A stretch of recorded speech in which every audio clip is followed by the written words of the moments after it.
patiently while YouTube does its thing. And yes, I think we are now live. It says live in the top left corner. If anyone, usually just wait for like a comment. If people can press 1 or something in the comment section just to let us know that you can see us. I think there's a slight delay as well, so it might take a while. I'm not seeing anything yet. Actually, another way we can check is we can just open the live stream. We are live now. We are live. Okay, cool. Great stuff. Well, hello, everyone. Welcome. Welcome to SOCO. We are very, very honored today. JC isn't here, but I will be here for JC, hosting this live stream. We have Mel from Islamic Origins, and we have Dr. J. Smith with us to talk about the origins of Mecca. And we are going to be arguing against what we would call the sin, the standard Islamic narrative. We are of the position that that is completely wrong, that the standard Islamic narrative is not actual real history. And we think we have good arguments to prove it. I'm going to introduce myself really quick here, and then I'll pass on to Mel and then to Jay to introduce themselves. And, oh, yep, I can see all the comments now. Great stuff. So, my name is Chris. I am Chris from Speaker's Corner. I have been a Christian for, I think, 13 years now. I was and sort of early, well, I say early, back in 12, 11 years ago, I was a apologist and a polemicist for Christian polemics against the sort of secular atheist perspective. That's something that I was very much interested into. And then back in 2015, I happened to take note of Dr. J. Smith's work on the Islamic origins. I was kind of interested in that. And then a couple of years ago, I decided to come to Speaker's Corner, both to evangelize and have a ministry towards Muslims, and also anyone else there from any other particular faith background. And that's pretty much me. We'll pass over to Mel. Yeah, so I'm Mel from Islamic Origins, formerly Speaker's Corner. And I named it Speaker's Corner originally because I used to go to Speaker's Corner, and I had been inspired to go there because of Dr. J. I watched one of his videos and got really interested in the idea that there was holes in the narrative. And eventually I started a channel, and I've been eager to find the holes in the narrative ever since. So I think I've been involved in this for the last 7 years or so, maybe 8 years actually now. Mm-hmm. Yeah, that's it. Nice. And now on to you, Dr. J. Smith. Yeah, well, I think I'm the old man here. I was at Speaker's Corner since 1992. So for 25 years, I used to go down there. Back in the 1990s, we were very few, maybe 3 or 4 of us who were taking on hundreds of Muslims at a time, much more volatile at that time. This is before Islam had that narrative of being peaceful. And we didn't really engage in the historical critique. That's something that's only come out in the last few years, and primarily because of all this new material that's coming to light from such a enormous number of researchers, scholars who are bringing it to the fore. So much so that we decided, at least on Fander Films, that we would start really zeroing in to the historical critique concerning Mecca, concerning Muhammad, and concerning the Quran, those 3 areas, about 2019, 2020. And I haven't stopped. This has been exciting, and that's why it's great to finally meet Chris. I think, Chris, you and I met, what, a year ago? Was it a year ago? Yes, I believe so. Yeah, roughly that, yeah. And Mel, of course, I know Mel since 2013, 2014. So almost 10 years we've known each other. And Mel has been really good because he is probably really is our best researcher amongst the sin sifters. He just goes and goes and goes and just pulls up so much new material and keeps my head spinning. So it's been terrific having Mel on board. And of course, on this subject especially, this is going to be exciting. Great stuff. Well, it's a pleasure to have you both here. I am absolutely honored to have both of you, in honesty. I've been watching you guys for a long time, as you know. So what I'm going to do is I'm going to go through a series of questions that I'm just going to pose generally, both to you guys and to the audience. And just for a heads up, we are perfectly happy to take questions. If you guys have questions, don't be afraid to ask them in the comments. I'll be looking at the comments section, and anything that you guys want to ask, I'll be displaying it. All that I ask is that you keep to the topic. We're talking about the origins of Mecca from a historical perspective. We are also willing to take on any challenges from any Muslims out there who feel as if we're wrong about what we're saying, and they can back it up. If you feel that you can challenge what we're saying, then by all means, let us know. I can even get you on here possibly, and we can have a chat. And yeah, we'll see how this goes. So I guess the first question I kind of want to pose to you guys is, what are the Muslims' main claims about Mecca and its history and its central place for Islam? I don't know which one of you wants to sort of jump in with this, but maybe Jay there on that one, I think. Okay, let me go ahead and just introduce this. We don't have to go to a PowerPoint or anything. I'll just do it off the top of my head. I think the biggest claims that they are making concerning, well, obviously, Mecca, according to chapter 7, verse 24 in the Quran, you have Adam and Eve, they're in the Garden of Eden, and it says at that time that they were thrown down. Thrown down where? Thrown down to earth. If you look at the traditions, Eve was thrown down to Mecca and Adam was thrown down to what is today Sri Lanka. And then he rises up, he's about 90 meters tall, and strides up across the countries, in the intervening countries, and joins his wife there in Mecca at the hill of Arafat, which is one of the reasons they now pray at the hill of Arafat.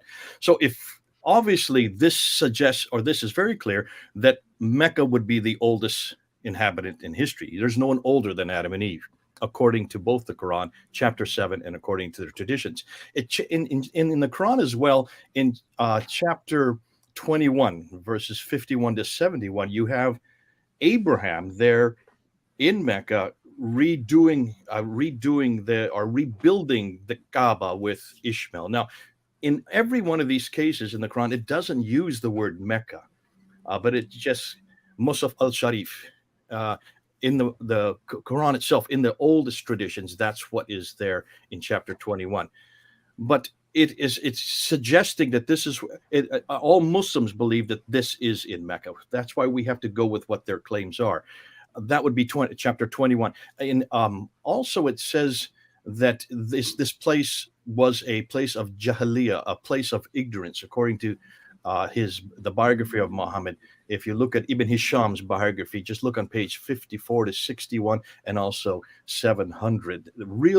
Mecca was a place of decadence. It was a place of ignorance. And that's why when Muhammad was born there in 570, according to Ibn Hisham, he received these revelations in 610 to bring back this period of ignorance and bring it back to the original ethos that Allah had initiated from the very beginning. This is in Mecca.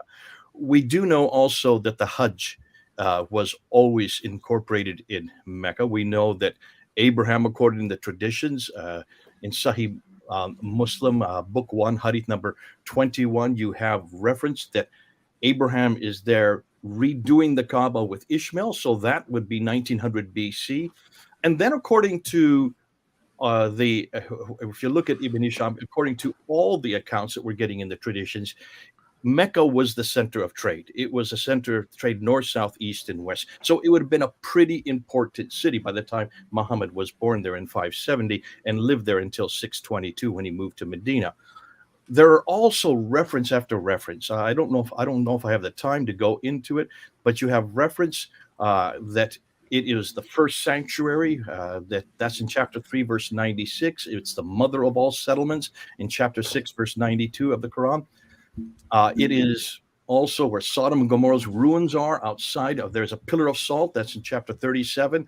It is where the center of the Qibla was. When you look in chapter 2, verse 142 to 150, you will see that Qibla was moved first to Jerusalem and back down to Mecca. So these are pretty important. Then when you go to the traditions, you will see it's just the traditions really support an enormous amount of vegetation in Mecca.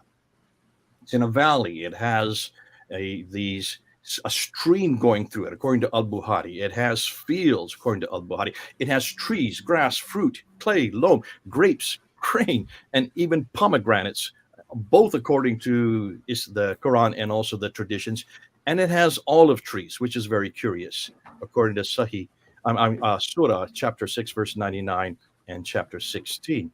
So when you look at all these references, this is a city that is the oldest city in history. This is a city, according to Islam, where Adam and Eve were. This is a city where Abraham lived. This is a city where all the trade went through, that they controlled. And it was a city that was full of vegetation and had lots of water. Now, can you see? These are huge claims. And these are the claims that we are going to confront today. Because if these claims exist as they are, they're written down, as we're not making this up, we will support everything that we're saying. Then, of course, Muslims need to have to support this, all these claims, but support them from the 7th century. Support them from the 7th century, not from the 9th and 10th century, because all these claims that I've given to you come from the Quran and the traditions, which are much too late. The Quran, we don't know when the Quran was written. We do know that the earliest manuscripts are all 8th and 9th century, but the traditions don't even begin to get written down until the 9th and 10th century, until Ibn Hisham in 833, until Al-Bukhari in 870, Sahih Muslim, Ibn Dawud, Tirmidhi, and the others at the end of the 9th century, until Al-Tabari in the 10th century, 923. So you can see everything that we know about this place, Mecca, comes from these traditions and that Quran. Those traditions don't even begin to appear until the 9th century, continue into the 10th century for that which is happening in the 7th century, and that's why we're confronting it. You cannot depend on those traditions. They're just too late. What's more, look and see who wrote them. Look and see who the writers. Where did Ibn Hisham live? Well, he was born in Basra, grew up in Cairo, but he wrote in Baghdad. Where did Al-Bukhari live? He comes from Bukhara, which is in Uzbekistan. Where did Al-Tabari live? He comes from Tabaristan, which is northern Iran today. These are hundreds of miles away, and hundreds of years later, they are just too late. And that's why we're confronting Mecca. They do not have the right place, nor do they have the right time. And also, they don't have the right climate, nor do they have the right history. And that's why we need to be able to then bring this forward so Muslims can hear it. That's great stuff. What I think is really, really important to highlight there, there's actually quite a lot to highlight there, but I think the fact that we're saying we value the historical method, we don't really care about these later sources that come from the standard Islamic narrative. We want to know exactly what was happening within the 1st or 2nd century. We don't want to look later to the 9th or 10th century, because that's just too far removed from what was actually happening at the time. And I think that's a really key point here. And I think, that was amazing stuff. Mel, do you have anything to add to that, or shall I ask on the second point? Well, just that if we look at the 7th century witnesses, if everything that Islam claims is true, then we should have no problem finding witnesses that corroborate all of those claims. But what we find, we find contradiction after contradiction after contradiction, and that should raise red flags for any Muslim that's watching, because if their faith is centered on history, if it is actually based in some sort of reality, then we should find it relatively easy to prove every claim that Muslims make in the standard Islamic narrative. But I've been working on this for years with an open mind, really, to find the evidence, thinking that, well, maybe 90% of it would be proven in the historical evidence, but actually finding every time going away empty-handed. And actually, on top of that, finding a contradictory claim. I'm sure Jay has had the same experience. Mm-hmm. Yeah. Very interesting. I'm just going to quickly show this question on screen here. At Soko Films, will Muslims be able to go on to challenge these claims?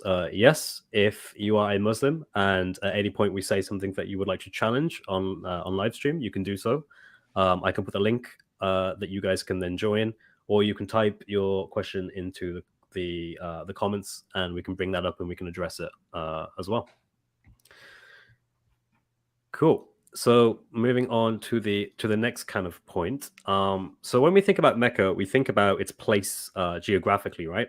And the area around it and what that kind of means. So what are the geographical issues with Mecca? What can we talk about regarding its geography in particular? So I have a few things I could say about this, but I'm sure you guys can as well. Go ahead, Chris. Well, Go on. I'm going to take this one. Okay. This is an easy one. See, this is why I'm taking this one. So there are a few things that immediately spring to mind. The first is actually its geographical position relative to everything we know from the traditional places of Jewish worship and homage. So, for example, pretty much Israel, right? So Judah and Jerusalem. And when we look at the Temple Mount, we look at these places and we know geographically they are, I believe it's something like 600 miles, if not more, removed from where Mecca is. So there's a distance problem for one question. Another geographical point that just springs to mind is the fact that there isn't what you would consider living conditions for a large amount of people to be able to reside in Mecca or to make pilgrimage to Mecca in such a way that you could sustain these kind of populations that you would naturally expect given the accounts from the standard Islamic narrative. Because we're not talking about the middle of nowhere. We're not talking about a tiny little area that has no significance whatsoever. We're talking about somewhere which is supposedly a major place of worship at some point in history, to which then became a paganized symbol of worship, again, still for many people. So there needs to be a way in which this can be sustained. But we know from, for example, studies from Mars, right? If there was ever life on Mars, what would it need to have? It would need to have water. Mm-hmm. But we know from looking at the geography of Mecca, there simply isn't the amount of water needed because of the lack of rivers, the lack of fresh water sources to be able to sustain that kind of population. I'll let you guys jump in if you want to. Go ahead, Mel. One of the things I discovered when I looked into that water question is there was a story about Queen Zubaydah, who was the wife of one of the caliphs, I think it was Al-Rashid, and she lived in the latter half of the 8th century. So she visited Mecca, probably in one of the earliest ones to visit Mecca, to be honest, probably only existed for a few decades. And she reported back that there wasn't enough water for the pilgrims who were there. Now, I would imagine in those days, the amount of pilgrims that were going there would have been quite small in comparison to nowadays. But she was quite upset with the lack of water there. And she spent the equivalent of about $1 billion in today's money building 2 aqueducts, which were finally completed in 801.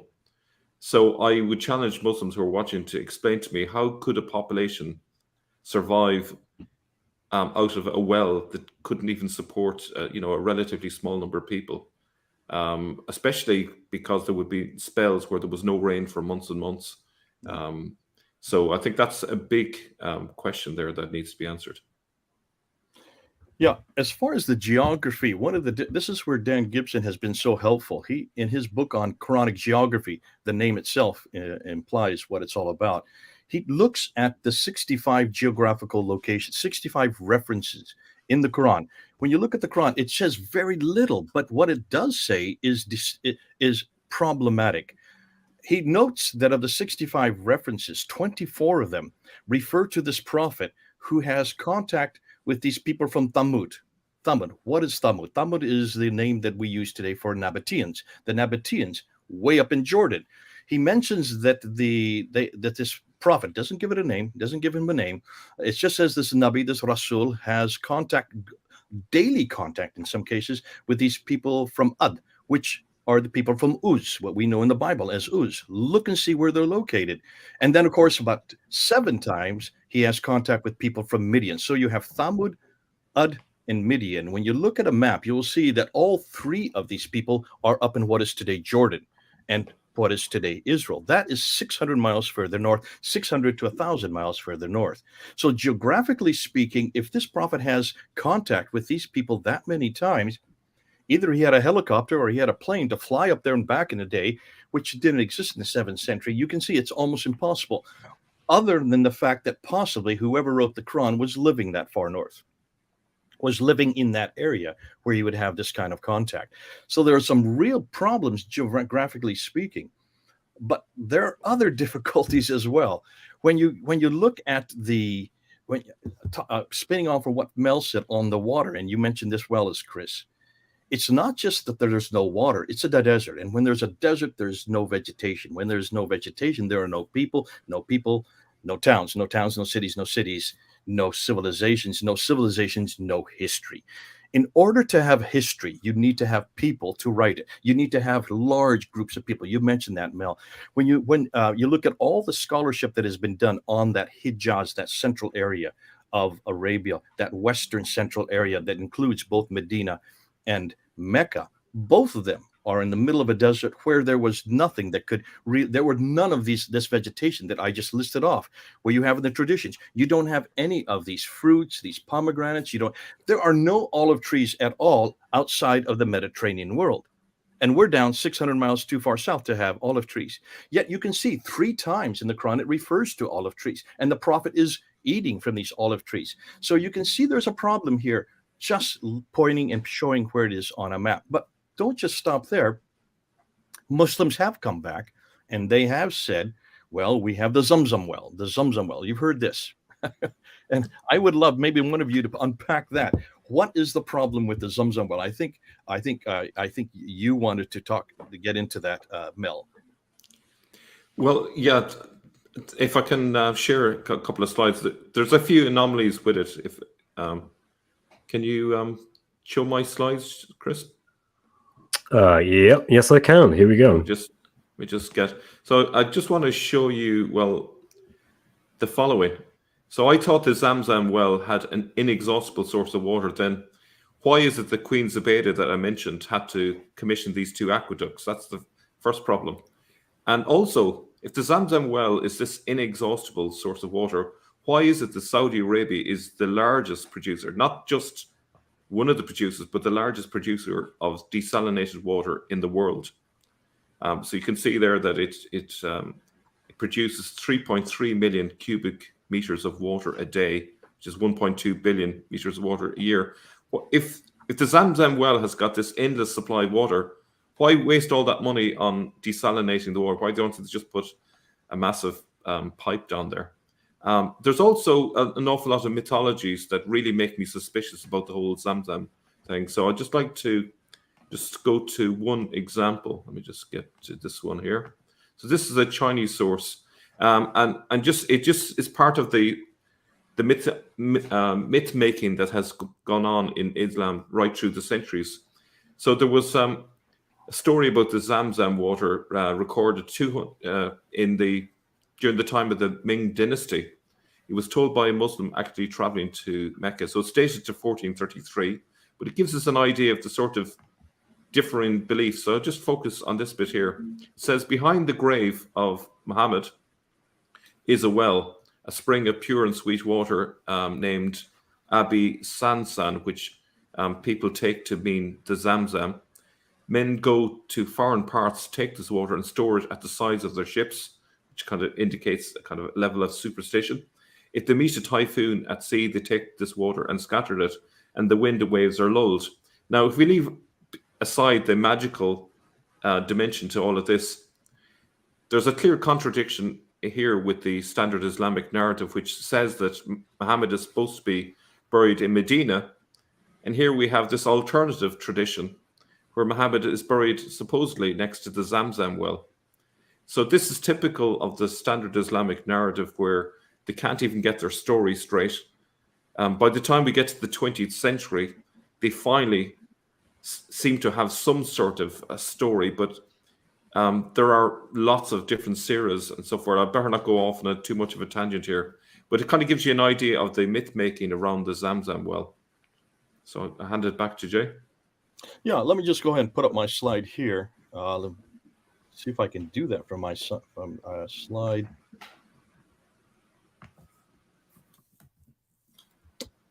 My computer. While Jay's doing that, I just want to jump in. When we look at Queen Zubaydah and we look at what she was trying to do to actually provide enough water for these pilgrims, I think that is evidence overwhelmingly that this is a new issue that they've encountered. They never had this before because there simply wasn't this pilgrimage.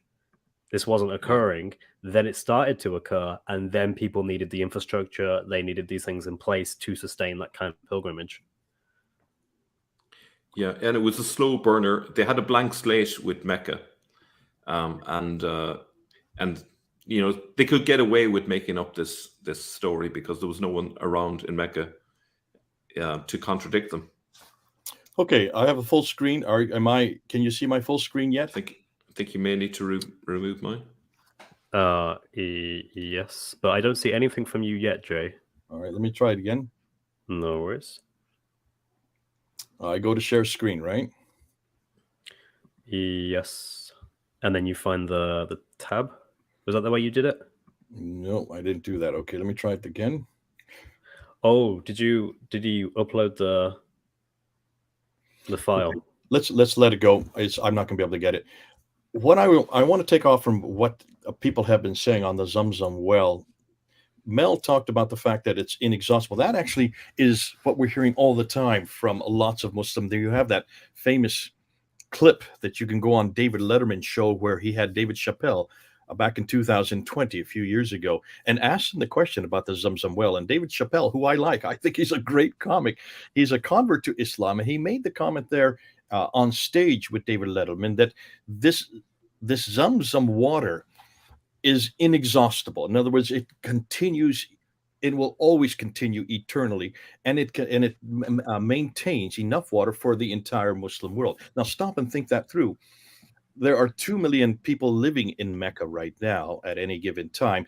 2 million people come into Mecca during the Hajj. So there is at least 4 million who are there. Then there are all these enormous millions and millions of bottles of Zamzam water that are shipped all over the world. You can go to any of your local Muslim markets or shops and you will see Zamzam water on the shelves. Millions and millions of liters of water. About 11 million liters of water are needed per day. And all of these liters, according to what the Muslims tell me, is that they go through the Zamzam well and come back out again, so that they can get forgiveness from Allah, and that Allah provides it. The difficulty is, as Mel says, this was a problem even for Queen Zubaydah. It became a huge problem for the Saudi Arabian government, and that's why they had to ask these large engineering firms. Interestingly, Bechtel was the major one, to create 27 different desalination plants along the western coast and on the eastern coast. But the western coast ones, the ones on the Red Sea, are desalinating the water for both Jeddah and for Mecca. When you look at, and I was going to show the pictures, you can look at the Zamzam well today. They've capped it, they put it underground, and they have pipes going into it and pipes coming out of it. And the pipes coming into it are coming from Jeddah. The pipes coming out of it are leaving and going to these enormous water tanks, the world's largest water tanks. We have pictures of them. I was going to show you them. And stored in those water tanks are not only the water for Zamzam, but also they purified, and they also put a little bit of sweetening into it. What's fascinating is this water does not come from Allah at all. It comes from Bechtel organization, and there are two others, another Canadian and another Spanish organization. So these are engineering firms that are Western. They have nothing to do with Allah. They don't even have anything to do with the Saudi Arabian government, other than the fact that the Saudi Arabian government paid for them to be installed. And so that's why this lie that the Zamzam well has always been there. There is no documentation for the Zamzam well prior to the 14th century. We don't know where the first documentation could have existed. Certainly, we don't know of any Zamzam references. We do have a possible reference in the 11th century. Some people say the Hadith talk about it. The difficulty with the Hadith is that Al-Bukhari, the first of the Hadith writers, the most important of the Hadith writer, the first volume we have of Al-Bukhari, it does not appear to the 11th century. The other 8 volumes don't appear to the 16th century. So we can't even trust that as being from the 9th or the 10th century. And this is the difficulty with many claims that Muslims are making. They're making the claims, but they don't support it historically. Back to you, Mel. Yeah, I just wanted to bring in the reason why they concocted the Zamzam well. It's because they're trying to imitate the Jewish people, because in the Jewish Targums, I'll just hold you up a book that's actually on one that I'm reading at the moment. You can see there, hopefully you can see it. It talks about the importance of the well for Jewish people. And the idea in Judaism, among the rabbinical Jews, is that you could prove that someone is a prophet from God if a well that's dry becomes bountiful with water. And they refer to people like Isaac and Jacob and Miriam in the Targum in relation to that. So it seems like that the Muslims are basically just copying the Jews and saying, oh, we've got a well to prove that our guy is magical. He's got the same powers as the people of old, So there's a bit of that to it. I The want other to thing, go on, Mel. yeah, I was going to in a moment bring up the issue of Safa and Marwa, but I don't Before know. I we was get going to say, question. This is a good question that Prof. Yafle is asking. Did the Qibla exist before Muhammad facing Jerusalem, according to Dan Gibson? If so, were there mosques before Muhammad? If so, what were they for? That's a great question, and we've got an answer to that. One of you two want to take it on? It may not be the same answer as the others, but go ahead, Chris, if you want to go first. Or no, you go first on this one. okay, If you wouldn't mind. I would argue that the qiblas that existed prior to Mecca included, there was Jewish qiblas, so the Jews prayed towards Jerusalem for a while. They also prayed to wherever the exilarch existed, who was the Jewish leader, and also you have the Christians have their qibla, because of course the Quran is talking both to the Christians and the Jews. So the Christians obviously pray to the east, so you have multiple qiblas. So that would be my answer, but I don't think there was any Islam even Okay, let me go in ahead the and 650s as well. just so people know what we're talking about. We're talking about Dan Gibson's research. And I would highly recommend that you all get this book. This is it, Early Islamic Qiblas. It came out in 2017. Feel free, go ahead and get it. It's full of pictures. It's got lots of material. And he has really done a slap-up job of going personally himself to these mosques. And this is why, in some ways, he's so devastating. Unlike David King, who is considered the world authority on the Qiblas, who spent his whole career studying the Qiblas, but yet only went to one mosque personally, only physically went to one mosque. Gibson went to over 100 mosques, and he went physically to them. He took measurements for them. He took the most sophisticated measurements, like the Aster satellites that come out of Japan, which have been put up by Japan, which measure within a few yards of every object. And he was able then to look and see where the Qibla walls on over 100 mosques in many different countries, looking at the Qibla walls and then seeing where they were pointing. And what he noticed is that there was a multiplicity of different Qiblas.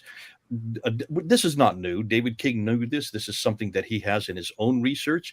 But David King, who is the world authority on this, always went back to 9th, 10th, and 11th century medieval scholars from Islam, and just quoted them without realizing that these 9th, 10th, 11th century medieval scholars never went to these mosques themselves, nor did they understand why these qiblas were not directed towards Mecca. None of these qiblas in the earliest centuries, 7th and 8th century, are directed towards Mecca. David King just quoted them without ever going to these mosques and trying to find out why they weren't facing Mecca. Gibson did just that, and he went from, I think it was from 1989 or 87 all the way up until 2004, went physically to all these qiblas, went and measured them, and what he found is that they were all facing way too far north, about 600 miles too far north. Now, he suggests that the earliest ones, including these ones that you were talking about for the time that supposedly Muhammad would have been living, 626, 627, 632 when Muhammad finally died, 636, 668, and continuing up to 706. So now we're into the 8th century. About 17 of these qiblas into the 8th century, from 626 up until 706, are all facing what he believed to be Petra. There has been some discussion as to whether some of them are Jerusalem, and that's why Mel is bringing in that also reference point. Obviously, these are not facing Mecca, and there's a reason they're not facing Mecca, because they were either Jewish qiblas or Christian qiblas, or they were Nabatean qiblas. And the Nabateans' headquarters, the place of sanctuary, was Petra itself. That's why it stands to reason that these were temples. These were not mosques. They were taken over as mosques as Islam came into being. And certainly when you do find the first qibla we find facing Mecca is a qibla that is in Pakistan, in a place called Banbor.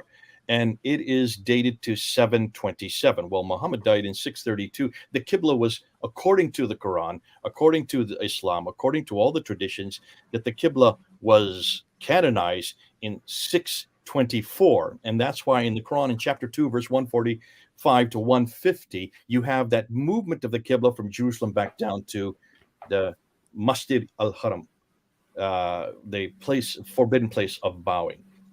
which is fascinating because it doesn't say Mecca. It just says Masjid al-Haram. Where is this Masjid al-Haram? Well, until 727, that Masjid al-Haram was then designated as Mecca. Now, I'm not saying it started in 727. That's just the first evidence we have. But it looks like at the ending of the 7th century, the beginning of the 8th century, Mecca was chosen. And once Mecca was chosen by the Umayyads, later then became canonized by the Abbasids, who come to power in 749. From 749 on, then all the qiblas start to then that are being built start to then focus towards Mecca. Now there are still some handouts. There's still some hang-up people who refuse to be under the Abbasid rule, and their qiblas are either one of 4 directions. And this is where Gibson has been helpful. Unlike King, who came before him, and unlike many other people who thought there were thousands of qiblas in thousands of directions, he said, no, they're only in 4 directions. There are 4 qiblas. The first one, as I said, was the Petran qibla. He calls it the Petran qibla. Some people say some of them could have been Jerusalem as well, and I agree with that, and I think Mel, we're in agreement on that point. But that is up until 706 when a new qibla was introduced, and that was what they called the between. And qiblatain. Qiblatain means between. And the first mosque by Al-Hajjaj, when he built his mosque, he built a qibla that looked like it was in between Petra and Mecca, almost exactly halfway. But there's nothing there. It's just sand dunes. There's no mountain. There's no building. There's no town. There's no edifice. There's nothing of any sort to support why there would be a qibla there. And this looks like it's a political statement by Al-Hajjaj. He doesn't want to, because you have at that time, by the time he builds this qibla in 706, the Abbasids are coming to power. They're getting stronger. The Umayyads are starting to get weaker. You have this political back and forth, and people were hedging their bets as to where that qibla was going to, where they were going to build their qibla. Was it going to be towards the Umayyad qibla, which would have been Petra, or was it going to be towards the Abbasid qibla, which would have now been Mecca? So he puts it in between, right smack down between the 2 buildings. And then about 11 other qiblas that are built under his auspices, all in the Iraqi area, are in this in between. It's not till 727 that you get then the Meccan qibla, which would be the Abbasid qibla. The Abbasids are coming to power. They now have influence by 727. That influence is starting to grow and grow and grow. It will continue for another 20 years when finally they take over and bring the capital from Damascus and bring it down to Baghdad. Then after that, they make sure that all the qiblas, but there's still some other holdouts, and they're way over in North Africa. North Africa, you have the mosques in North Africa, in Spain, who are looking straight south of North Africa, which doesn't make sense because it's not either Petra or Mecca. But when you put it up on a map, it's parallel to that line between Petra and Mecca. Now, this is what Gibson says. I'm not sure if I agree with him entirely, but I do assume that this is another political statement. Nonetheless, what is interesting is all the mosques in North Africa are facing south. A good 17 of the mosques from the earliest mosques are facing Petra. That's the 7th century mosque, every one of the 7th century mosques. And it's only really on 976 and on that all the mosques then begin to face Mecca. So it's much, much too late. That's about 200 years too late. And that's why we're saying, isn't it interesting that the Qibla, along with what we're finding out about the traditions, Ibn Hisham, Al-Bukhari, Sahih Muslim, they're all coming from the Abbasid era. They're all coming from further north. And they all seem to have the same narrative. And that's why Mecca came into importance. That's why Mecca was suddenly it was Mecca that became the center of the world, became the center of history. And that's why this narrative that Adam and Eve were there, that Abraham was there. In fact, don't stop there. There's about 70 to 300 prophets that have been named that were buried in Mecca. Now remember, you're buried in the place you died, and you're buried within 24 hours. So if these people were buried there, prophet after prophet after prophet, I mean, there's a whole litany that we can go through a whole list of them. Daniel, the Queen of Sheba, you have Ishmael, you have Abraham. They're all buried there. Adam and Eve, they're all buried there. And it's interesting, if they're all buried there, it says in the traditions that they're buried in a praying position. That means they're actually praying as they're buried. So because their bodies do not deteriorate. Fascinating when you stop and think of that. I'm not going to get into the ramifications of that, but you can see we can spin off from that later on. That is huge. The Qibla is a huge problem. And Dan Gibson has taken an awful lot of hatred for this. He's taken an awful lot of flack. Dr. David King has just gone on to vitriolic roll against it and has called them all kinds of names. What's fascinating is David King, I can understand why he's angry. I can understand his whole career is kind of being thrown into topsy-turvy because of Gibson's finding. But you have to go with where the evidence takes you. And Gibson went with the evidence on the ground. We have to go with the evidence on the ground. And something we have said, I say it to my students, I say it to everybody, if you're going to have a discussion, please, for heaven's sakes, go to the 7th century, look at the 7th century, find out what is happening in the 7th century, and then come back to me and talk about the 7th century. Then we have a discussion. Don't keep mocking or mimicking and just reiterating what the 9th and 10th century compilers said. And these were just compilers. That's all they were. These are nothing more than people who compile what they had found before and given to them, and they threw out what they didn't like and only retained what they did. They're 9th and 10th century. They're way too late, hundreds of years too late, and hundreds of miles too far north. Stick to the 7th century. That's what Gibson did. And that's why his material is so difficult to refute. Absolutely. I think you're spot on there. I actually want to just sort of derive something from what you said. The fact that these qiblas seem to be evolving over a period of time, there doesn't seem to be an agreed upon date. It seems to be changing, and it seems to be changing in response to a political landscape that's not even in the area of the Hijaz. It's 600, however many miles further north. So what we're seeing here is something that is not in the same place, that is coming at a later time, and that is completely political in nature. And this actually comes back to the theological implications of this, because this is a core theological belief. You know, the Kaaba is the very essence of Islam, the very basic claims that are made about Islam, like you were saying earlier, Jay. And I think this changes everything. And I think if you can show that this is something that has political ramifications, you can show, it's not grounded in truth, it's grounded in politics. Yeah, I would just add something there, that if we look at the Jewish side of things, which I think is important because the Muslims are clearly copying many of the practices and beliefs of the Jews back then. The Jews followed they changed their qibla according to wherever the exilarch lived and was resident. So they were used to a fluid qibla, and it seems like the Muslims are imitating that. The Jews believed that the Shekinah, which is the Spirit of God, was wherever their religious leader was. And so it could be, that the qibla evidence is pointed to something like that. The other point I wanted to make is that Al-Azraqi, writing in 865, mentions that Caliph al-Mansur was developing Mecca in the 750s, which I think kind of goes along with everything else that we've been saying, that it's really a development.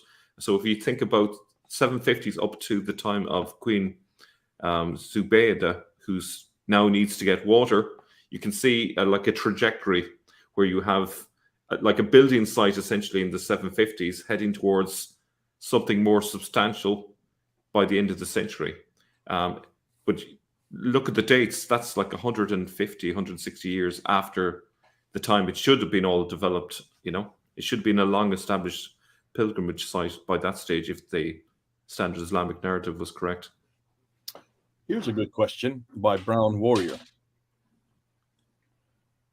Do you think they have simply moved the spring of Jerusalem and reappropriated it to Mecca? So I wanted to ask real quickly. That's the whole Jerusalem thesis, isn't it? Yeah. Good, yeah. Yeah.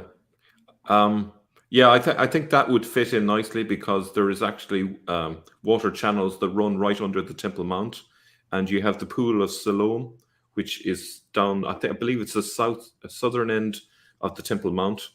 And that was, of course, famous for where people went to get healing. Jesus famously healed people in that pool. So I can imagine how that could easily be appropriated, let's say, to Mecca. But this opens up the whole Jerusalem thesis, and it would be since that's a good question that Brown's bringing up. Let's go ahead and answer that. I don't know, Chris. Why don't you, Chris and Mel? Why don't you go ahead and start it, and I'll end it if there needs to be added to it. Could you share my slides, Chris? Sorry Yes. to put across you. Will do. There we go. This is very much on the button. So I think a good way of looking at it is if we consider the tradition about Marwa and Safa, where pilgrims who go to Mecca run back and forth on a horizontal site between two boulders, not even hills, not even mountains. If we query where there was a historical Marwa and Safa, those are what the boulders look like today. But if we go to the historical evidence, we can see that this is Jerusalem. Mount Moriah, which is where the Temple Mount is built, that's it in Hebrew, essentially, Moriah, but in Arabic, you would pronounce it Marwa. Mount Scopus, well, that's Mount Safa, and this is mentioned by Josephus as Safa way back 2,000 years ago. So we have a historical precedent for Safa and Marwa, but it's not connected to Mecca. We have it connected to Jerusalem. And I think this is another smoking gun which points to the idea of things from the north being taken down south. So we mentioned about 300 prophets who are actually buried in Israel and those environments. Suddenly the Muslim claim is, no, we have those and they're buried down in Mecca. It's kind of like people who are going abroad and they're bringing back souvenirs. Oh, I'd like a bit of Safa and Marwa. Let's build our own one in our neck of the woods. Do a little miniature version of it. But the original Safa and Marwa have actually proper hills. They're on top of decent hills in Jerusalem. You have the Valley of Decision, which is there. And even Muslims today, they believe that this valley is of huge significance. This is where Gog and Magog will return or will meet. This is meant to be the place of the apocalypse. And also, if we go on to the next slide, and we look at, those are those two places that I just mentioned. But if you look at this valley, which is connected to it, the valley called Jananim or Janin in Jerusalem is mentioned 101 times in the Quran. That's a lot of mentions of a place that's in the Quran. Now, the argument that is made by Muslims is, oh, well, that's a metaphorical thing. This is, it doesn't necessarily mean we're talking about the geography. Well, that's fair enough, but it's still pointing to the importance of a location in Jerusalem, whether you take it literally or metaphorically or theologically. That's where they're drawing their inspiration from, and this is where I would suggest that they're imitating. Just hand it back to you, Chris or Jay. Go back 2 slides. Go back to the picture of Marwa and Safa, if you could, in Mecca. This one? Go beyond, further back. Oh yeah, this one. Yeah. Stop right there. Go 1 slide back further, and I want to show people. Can you see Marwa and Safa there? Maybe, Chris, if you can take away the question. Yeah, there we go. Okay, look and see those. You can see Marwa and Safa. Mel has made a red circle around it. Look at the Kaaba right to it. Notice how close the Kaaba is to Marwa and Safa. About halfway between Marwa and Safa is the Zamzam well. You can't see it here because it's now underground, but it's about halfway between those 2 mountains. Now remember, these are mountains according to Islamic tradition.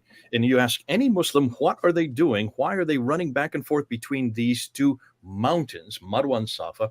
They're commemorating when Hagar was thrown out of Mecca. She was thrown out by Abraham, takes Ishmael with her. She's thrown out into the desert, and so she runs out of water, and so she's looking for water. So these are the 2 mountains. These are the 2 mountains, Marwa and Safa, that she's looking for. So that's why they run back and forth 7 times between these 2 mountains, Marwa and Safa. She goes to Marwa, can't find water, then she returns to Safa, can't find water, then returns to Marwa, can't find mountains. Now go to the next slide, Mel. Take a look at what these mountains look like. Notice see all the people there? Notice how small these mountains are? These are nothing more than rocks. They're just about 20 feet high. Rocks do not make a mountain. So it's obviously this is not the original Marwa and Safa. Go back to the slide before that again. The one you were just showing. This one? That one? Or forward? How close they are. Now, people, this is what I've asked Muslims to stop and think. If this is where Hagar is looking for water, and that's why these 2 mountains are there, then how in the world could she be out in the desert? If she's out in the desert all by herself and there's no water anywhere, and she's going between two mountains, then what are they doing just a few hundred yards away from the Kaaba? Because the Kaaba is the center of Mecca. There are hundreds, according to the Islamic tradition, there are thousands of people living in Mecca. Abraham is living in Mecca. If she had run out of water, she just need to go one of their doors and knock on the door. Obviously, this is not the Marwa and Safa that Hagar went to. This is nothing more than a facsimile, a stylized facsimile, much like you have if you were to go to Las Vegas today, you will see an Eiffel Tower there. You will see a pyramid there. That's not the original Eiffel Tower. That's not the original pyramid. Those are nothing more than facsimiles of the original ones that are in Paris and in Cairo. So that's what's going on here. Well, if this is nothing more than a facsimile, where's the original? Those cannot be the original. In the same token, neither can Zamzam well be the original. These are nothing more than representations of an original, and that's why, Mel, if you go back to Josephus, the word in Arabic for Moriah, Mount Moriah, which is where the Temple Mount was. You can see Mount Moriah there. In the Arabic reference, the Arabic spelling for Moriah is Marwa. As Josephus tells us in the 1st century, the Arabic spelling for Mount Scopus is Safa. So that's the original Mount Moriah, that's the original Mount Scopus, that's the original Safa and Marwa. From where these Jews took it when, of course, the temple was destroyed in 70 AD. They took these ideas with them. They took these the same type of what's the word I'm looking for? The same type of what you do in a pilgrimage, the same type of actions that they were doing in the pilgrimage, they took them with them. Gibson goes and shows where these were also reproduced in Petra.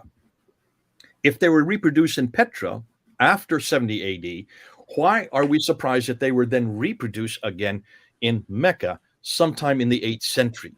So that would possibly be the reason they originally were in Jerusalem. They're now been taken down to Mecca. Go ahead, Mel. Just a point on Scopus and Safa. So Scopus is the Greek version of the name, and Safa, I believe, is either the Hebrew or the Aramaic. I can't remember which, but it couldn't be more connected to Judaism, the actual name Safa. So Scopus is just the Greek version of the name. And the reason why we call it Scopus rather than Safa is because of the Byzantines being there and so forth, for quite a while.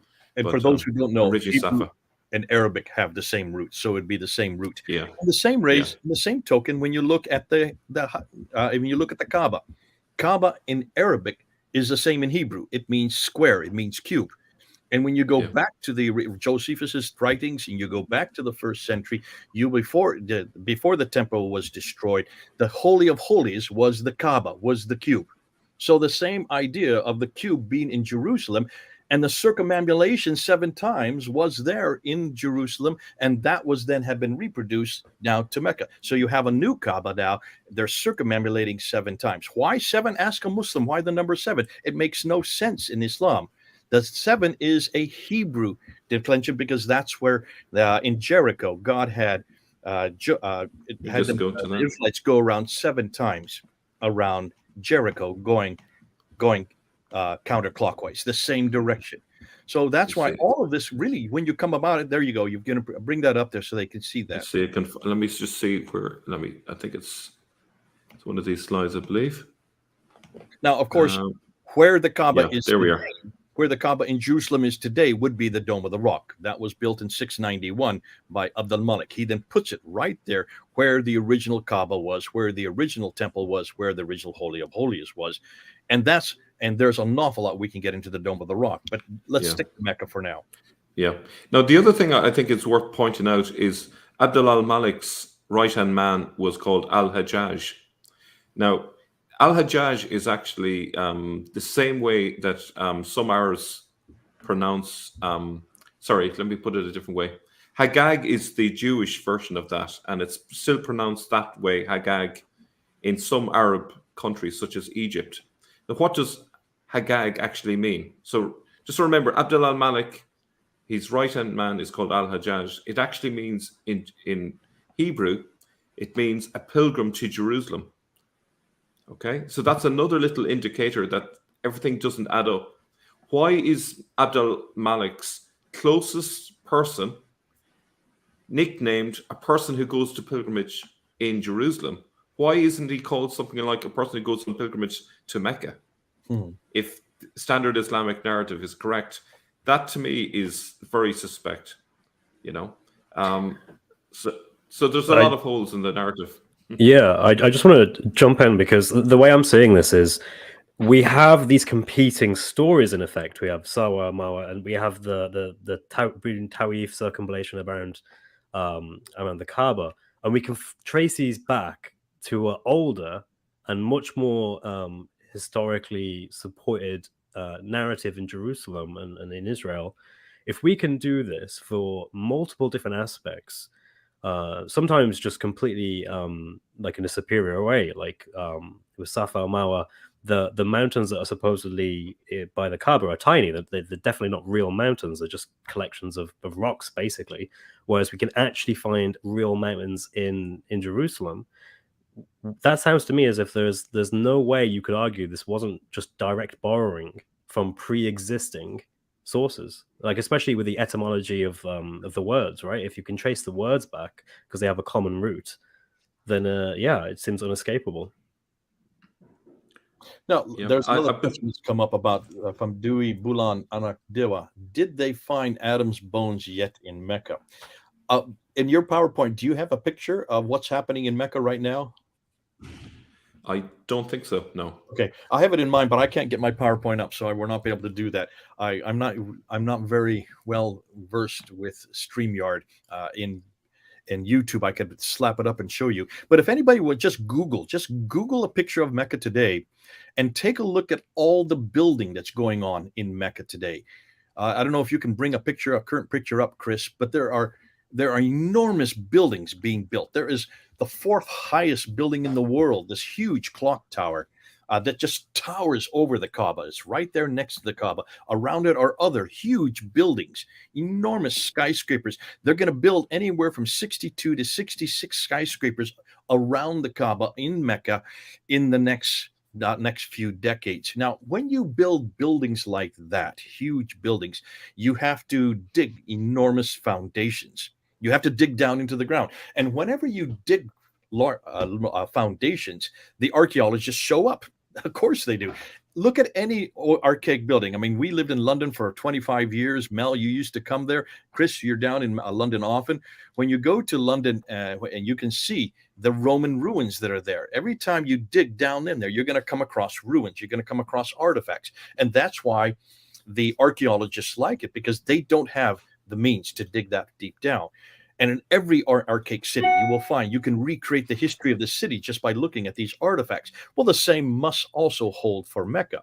If there are all these enormous these prophets like Adam and Eve and Seth and Ishmael and Noah and Hud and Saleh and the Queen of Sheba and Daniel, up to 300 of these prophets buried there that we have listed in the traditions.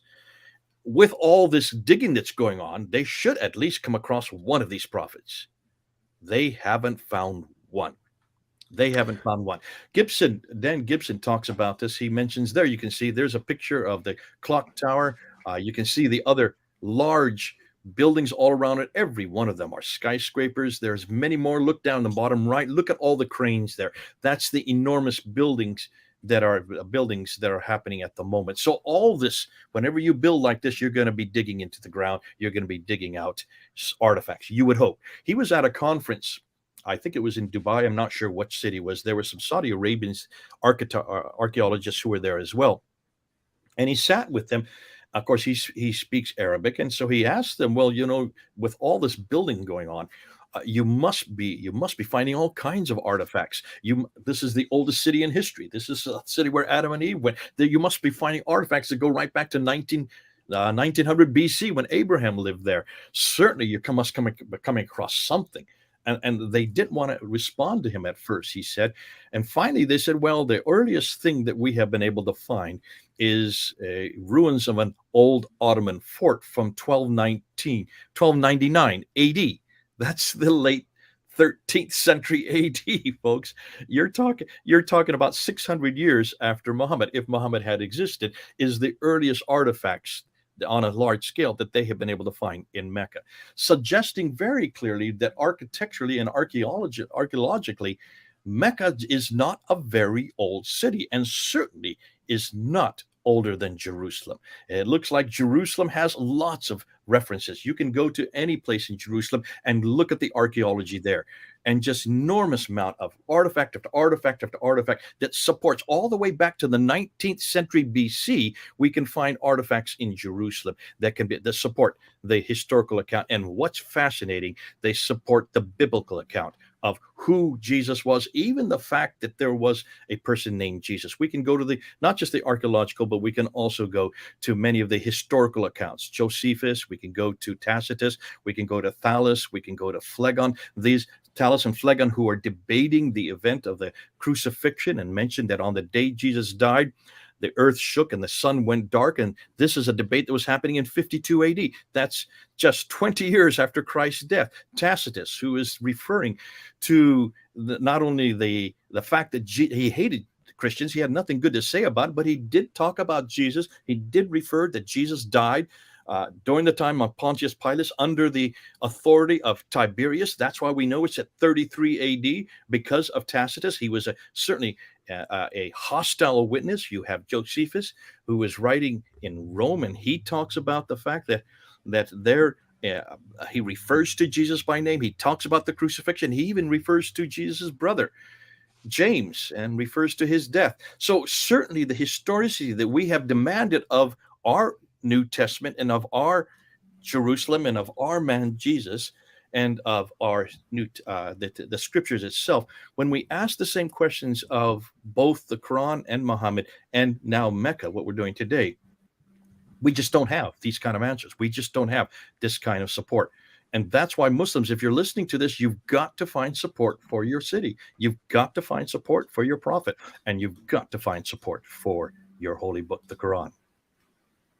So, just to ask and follow on this, what do Muslims have an early reference for Mecca? When's the earliest reference we have from a source that explicitly references Mecca? It's 741. It's called a Byzantium Arabica, and it was first unearthed by Patricia Corona back in 1977 in her book Hagerism. She then repeated it in her book 1987 on Meccan Trade and the Rise of Islam. For those two books that she wrote, she got death threats because she was writing them as the head of department at Oxford University. This Arabica, Byzantia, which is fascinating because she even took the quote, the first reference, the quote that she has in that book, dated to 741, yet it puts Mecca at the wrong place. It puts Mecca way up into southern Turkey, which is not where Mecca is today. So it's obviously not the same Mecca, but it certainly became a forerunner to the Mecca that was then chosen in the south. I don't know if you want to say anything more on that, Mel. I think it's interesting. It's one of the stations of Abraham. So maybe there was a confusion that they had an idea of Mecca as being one of the stations of Abraham, because Ur would have been one of the stations, Haran would have been one, and also Jerusalem.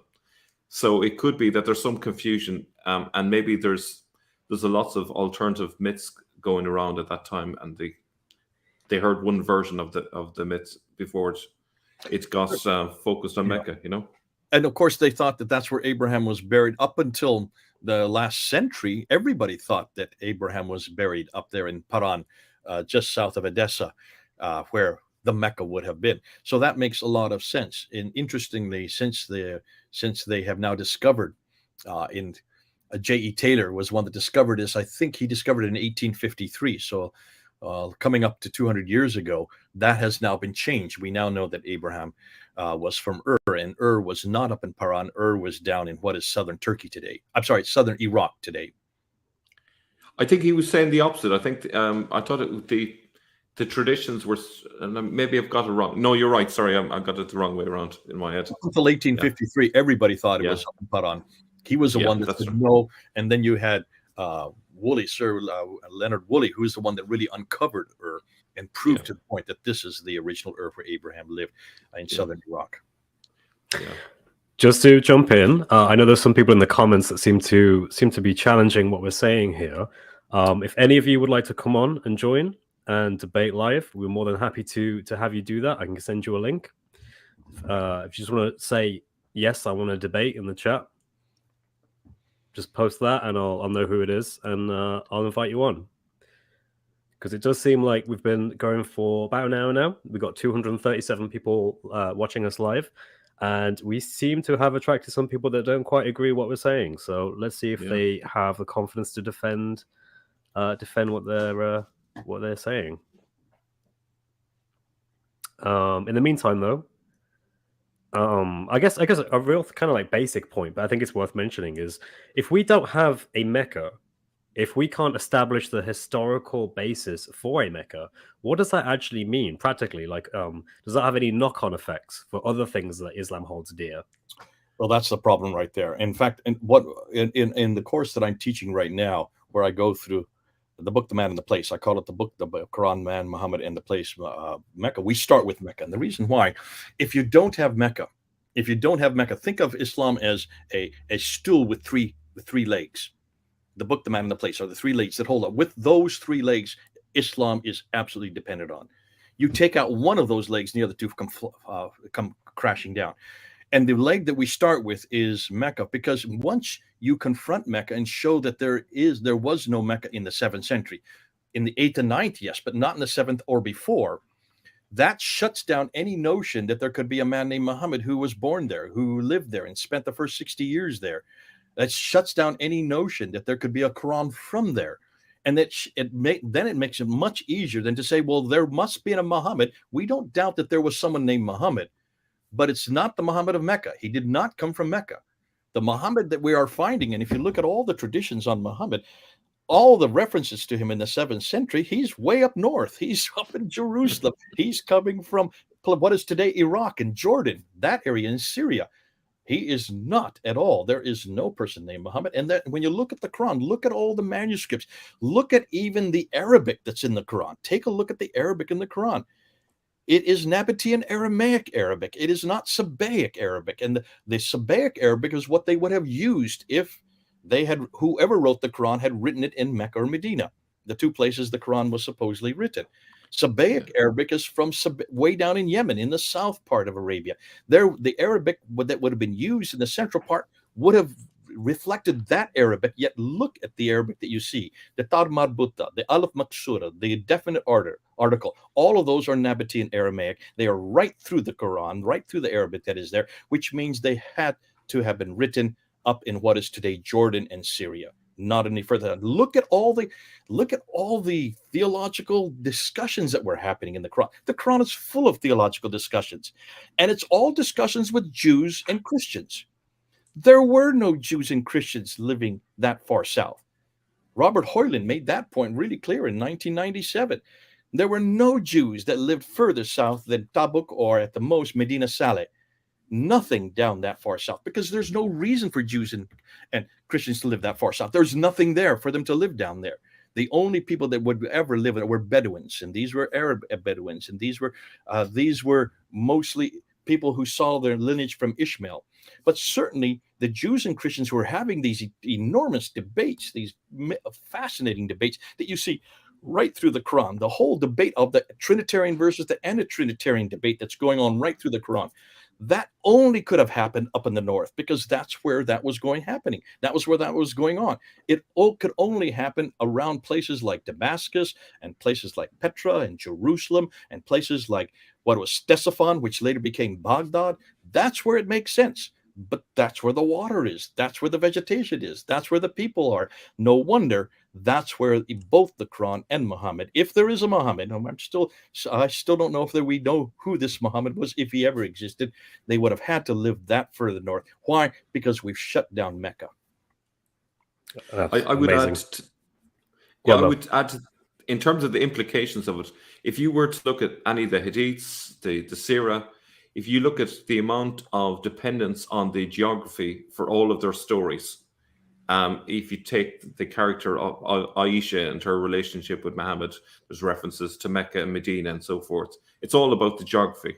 once you throw out the geography, if the geography is bogus, then everything else is just a house of cards that come tumbling down. And if you throw out Adisha, or Aisha, it means that there's the majority of the hadiths are thrown out. Not that we put much credence on the hadiths to begin with, but it has a massive impact on the whole story. What are you left if you take out Mecca?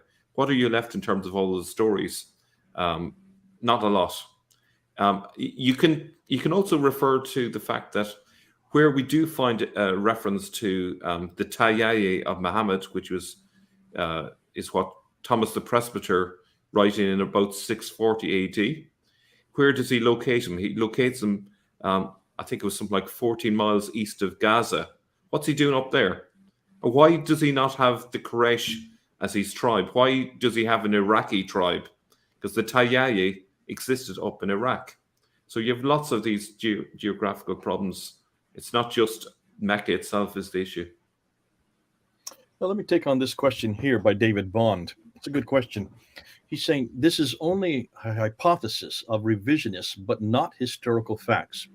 The text of the Birmingham manuscript discovered in Yemen is evidence Islam was in Mecca and Medina. Okay, David, let's take that one on.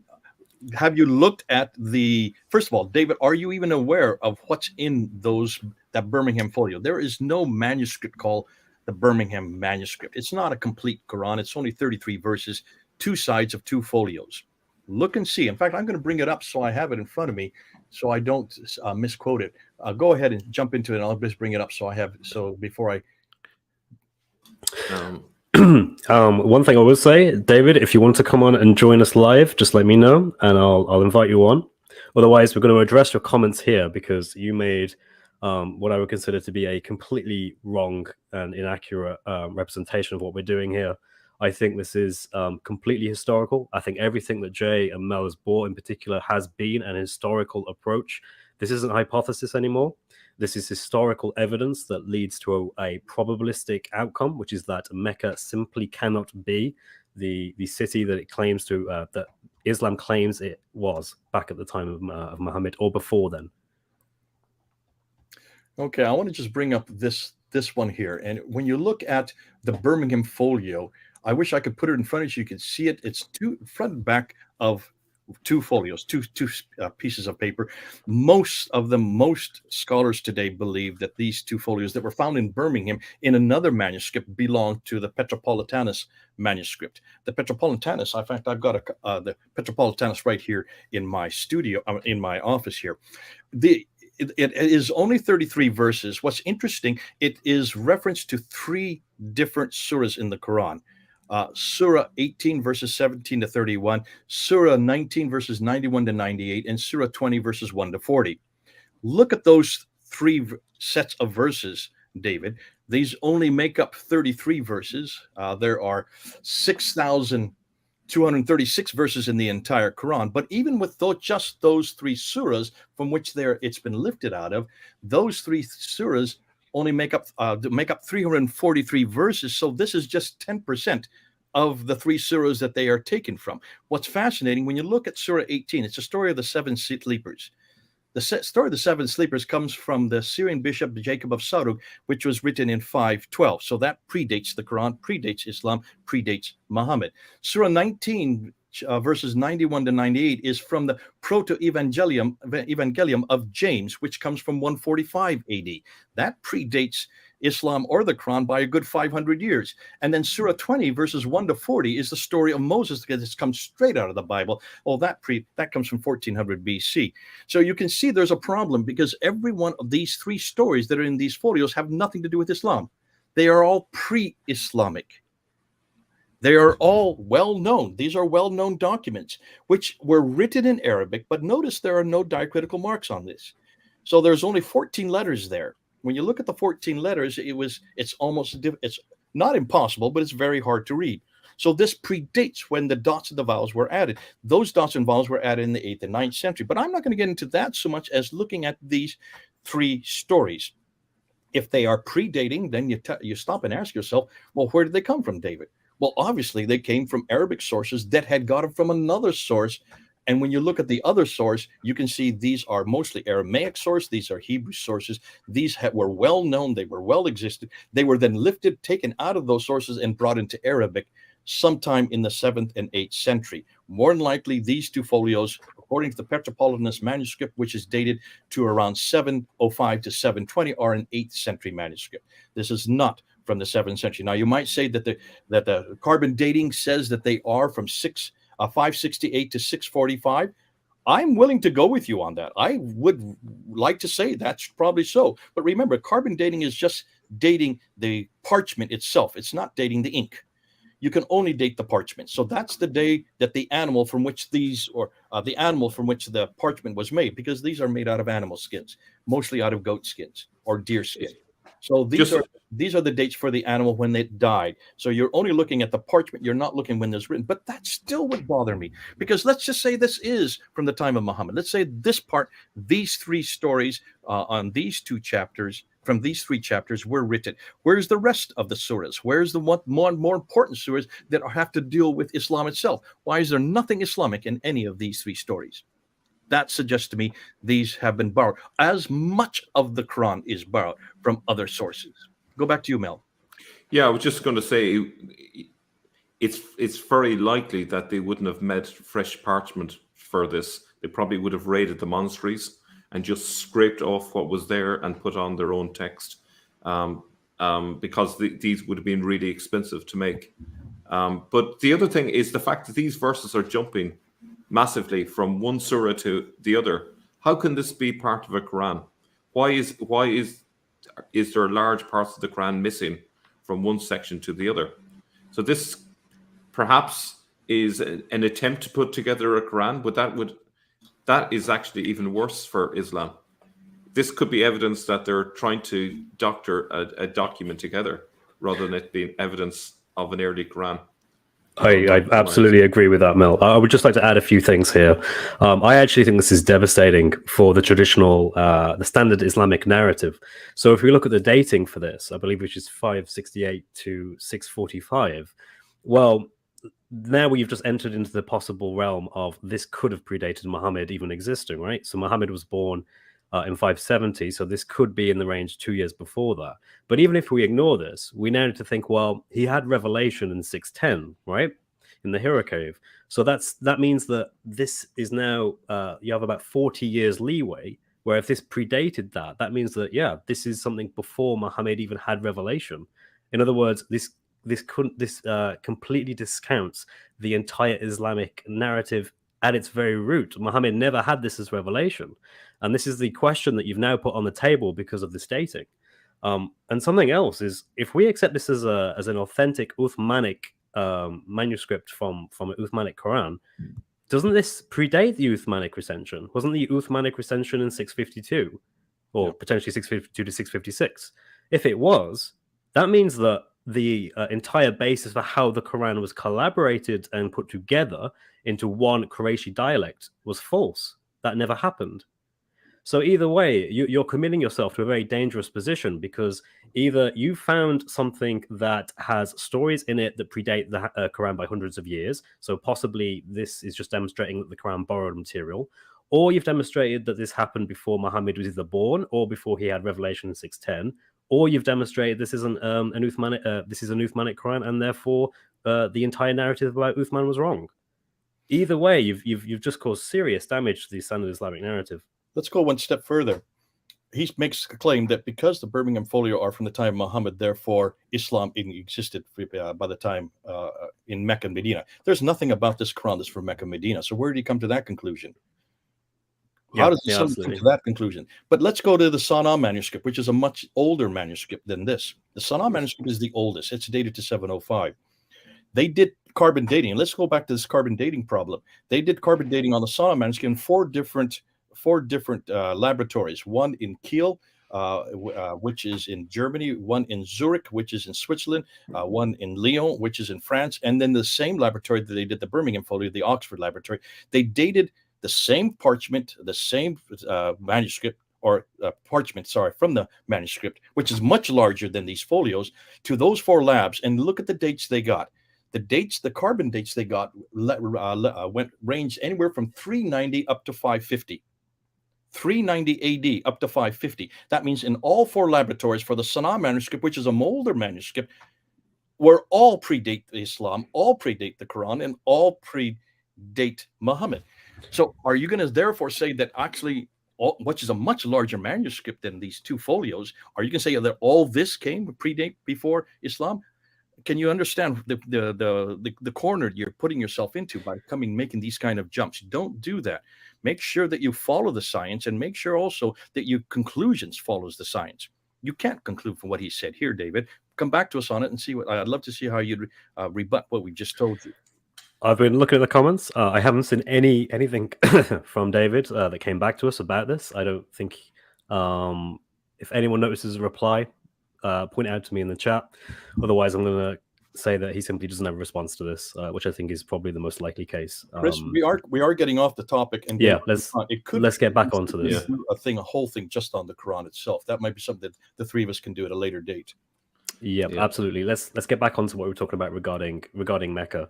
So one thing that we always think about is when there are these cities that we want to have historical evidence about, we have references to them. And often different places talk about others. So you might see like Antioch might make reference to Jerusalem, or vice versa, or Cairo might make reference to somewhere else. Is there any major city that references Mecca anywhere around? Or are there any major cities that have historical evidence that show that they exist at the time of Mecca? Well, I wish I could put my PowerPoint up for this one. Yeah. I couldn't find any. And then I'll continue. You go ahead and start, Mel. Yeah, it's funny that you can pretty much pick any place in Israel, Iraq, Syria, and you'll find plenty of historical records to back up those places' existence going back 2,000-3,000 years. You can find clay tablets, for example, in Syria to prove the existence of different kingdoms and cities and so forth, and actually hear the tales from those places. You find nothing to do with Mecca. There's no references. So it's probably the best hidden city in history if it existed pre-7th century, but I don't see how it's even remotely credible. Islam has had hundreds of years to gather the evidence to prove it, and we have got not a single piece of evidence for Mecca. This is a question that Koren asked. This is a question that Patricia Krohn asked. This is a question that Michael Cook asked back in the last century. And they said, what is it? What did the people surrounding the Hijaz? The Hijaz is that central part of Arabia where Mecca and Medina exists. What did the people who surrounded? So they went, and Patricia Krohn did a great thing. She went to the Sabaeans who were down the south, asked them, just look. Now remember, Patricia Krohn is unique in the world in that she reads and writes 15 languages, archaic languages. So she goes back to the original documentation. This is something Muslims should have done. No Muslim has done this. So she did it herself, being a linguist. And she went back to the Sabaean documents there in southern, what is today Yemen. She went to the Himyar documents, which are further over to the east in Oman. She went to the Azdi documents, which are in the Straits of Hormuz. And then she went to Kinda, Du Kahilun documents, which are in what is today where Riyadh would be, so the eastern part of the country. And she looked and went through all their documentation, couldn't find any reference at all to this city called Mecca, which is fascinating because if you look on a map, that they're very close to Mecca. But then she went further up. She went to the Qadarites. She went to 3 different cities, Duma, Tema, and Dedan, which are straight north of Mecca, and asked if they had any reference. No reference whatsoever to the city of Mecca. So then she went to the larger empires. She went to the Persian Empire in the east. She went to the Babylonians in what is today Iraq. She went to the Assyrians also in what is today Iraq. And then she went to the Roman Empire, which is further west. And she went and looked to all their documents. Now, she could read the original documents, and she started from the 2nd, 3rd, 4th, 5th, 6th, 7th, up into the 8th century, including trading documents. And by this, she went down to the Nubians and the Aksum and the Abyssinians in what is today Eritrea or Sudan and Egypt, so along the western coast of the Red Sea. Went across all those trading documents. She went all as far as India. the western coast of India, because that's where the trade would have come from, and wanted to ask and see whether any of these civilizations, any of these peoples, any of these documents that she was reading, original documents, referred to this place, Mecca. Not one reference at all, at all. But then she says, well, hold on a minute. Let's look at the other cities that are surrounding Mecca, the ones that are. So she went and she said, well, do these documents talk about Maghrib, which is where the dam was in Yemen, or Sana'a, which we know Sana'a is the capital of what is today Yemen, the Najran, which is just straight north of Sana'a. She found references on all these documents to Maghrib, to Sana'a, to Najran. She found references to Taif, which is just southeast of where's today Mecca, up about 3,000 feet up on the plateau. She found references to Yathrib. She found references to Khaybar and Petra and Mamre, all these cities that are along what we know as the Western Plateau. She found reference after reference in these documentations, but no reference to Mecca. And that's why she wrote her book, Meccan Trade and the Rise of Islam, in 1987. Why is it this greatest city in the history of mankind? It's where Adam and Eve were living. It's where they died. It's where Abraham rebuilt the Kaaba. If this is the city which was the center of trade. And remember, these cities that I'm talking about, Sana'a, Najran, Taif, Yathrib, Khaybar, up to Tabuk, Petra, and Mamre. This is along the trade route, the local trade route, not the international trade route. She went and found that all these are referred to, but nothing about Mecca. And then she looked at the map and she said the reason why is very simple. Look at a map. Just look at a map and see where Mecca is located. It's not on the Western Plateau. It's off the Western Plateau, a good 3,000 feet down. Therefore, there would be no reason for it to be mentioned because no trade would have gone through there. And here's where she shut down the William Montgomery Watt's trade route theory that I have grown up with, that all of us have taught. When I studied Islam way back in the 1980s and the 1990s, we all learned about the trade route theory. This is what made Mecca important. This is what created the importance of Mecca, because the trade route that had gone up through the Persian Gulf from India across the Arabian Sea up through the Persian Gulf all the way up to what is today what is that city that's right there, Basra, and then across Iraq, across Syria, over into the Mediterranean world, Petra, and then on Gaza and on to the west. That trade route was shut down because of the great wars between the Sassanians and the Byzantines from the 5th, 6th, and 7th century, and they had to redirect the trade down to Aden, and from Aden went to Aden to Sana'a, to Najran, to Taif, to Yathrib, to Khaybar, then on up to Petra, and then on up to Gaza. That's what he came up with, and that opened up a whole new way of thinking for all of us. All of us thought, oh, so that's why Mecca was part of the trade route, because it controlled that trade from Aden up to Gaza. Patricia Crone says, no, just look at a map. You can see there's no such thing. It's not on the trade route because that trade route is too far up.